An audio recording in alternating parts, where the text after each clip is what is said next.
Општина Центар денеска одржа вонредна седница по барање на градоначалникот Горан Герасимовски, на која советниците едногласно донесоа одлука за доделување парична помош во висина од 1 милион денари за настраданите и повредените во трагедијата во Кочани.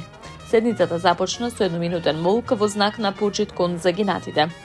Герасимовски потенцира дека во овие моменти на голема болка не постојат зборови што може да ја намалат тагата, но постои нешто што може сите ние да го направиме. Тоа е да бидеме сплотени и меѓусебно да си помагаме кога е најпотребно. Трагедијата во Кочани е огромна болка за сите нас. Не можам ни да замислам како име на оние фамилии што ги загубија своите најмили. Во овие моменти на тага не постојат зборови што може да ја намалат тагата, но постои нешто што можеме сите ние да го направиме, а тоа е да бидеме сплотени меѓусебно да си помагаме кога е непотребно.